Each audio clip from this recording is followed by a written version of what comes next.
சொல்கிறேன். இப்போ பிரச்சனை வந்து கூட்டணி ஆட்சியில் பங்குலாம் கிடையாதுங்க. இது இவங்க உருட்டிக்கிட்டு இருக்கிறாங்க. முதல்வரும் உருட்டுறாரு. பிரச்சனை என்ன? கூடுதல் தொகுதிகள். அதுதான் இப்போ பிரச்சனை. கூட்டணி ஆட்சிலாம் யாரும் கேட்கல. இது இந்த மாணிக் தாக்கூர் இந்த மாதிரி ஆட்கள் பேசிக்கிட்டு இருக்கிறாங்க. பிரவீன் சக்கரவர்த்தி போன்றவர்கள். கூடுதல் தொகுதி இருக்கிற தொகுதி குறைக்கூடாது, கூடுதலாக வேணும் தொகுதி. 35-40 தொகுதி வேணும்.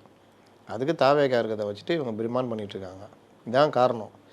முதல்வர் இன்றைக்கி உட்காந்து அவருக்கு என்ன பண்ணாங்கன்னு தெரியல. அவர் தனியாக பேசிகிட்டு இருக்காரு. கோரிக்கையை நிராகரிப்பாதுன்னு. பொதுவாக திமுக அதிமுக 2 பேருமே கூட்டணி ஆட்சிக்கு வரமாட்டாங்க. இது வரைக்கும் மக்கள் முடிவுகளும் அப்படி தான் கொடுத்துருக்காங்க 2006 தவிர. அதனால் ஒருவேளை 2006 மாதிரி ஒரு நிலைமை வருதுன்னா அப்போ யார் நினச்சாலும் முடியாது. கூட்டணி ஆட்சிக்கு தான் போய் ஆகணும். அந்த காலம்லாம் மலையேறி போச்சு. அது விட்டுருங்க தனி.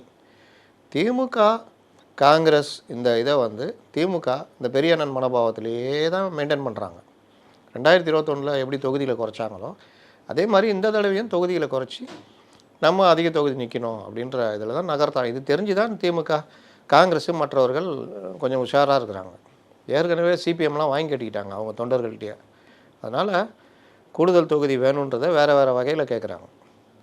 தாவேகா கூட போயிடுவோம், யாராவது பேசுனா அவங்கள அனுமதிக்கிறது, அவங்க மேலே நடவடிக்கை எடுக்கிறது இல்லை, இந்த இதெல்லாம் நடக்குது.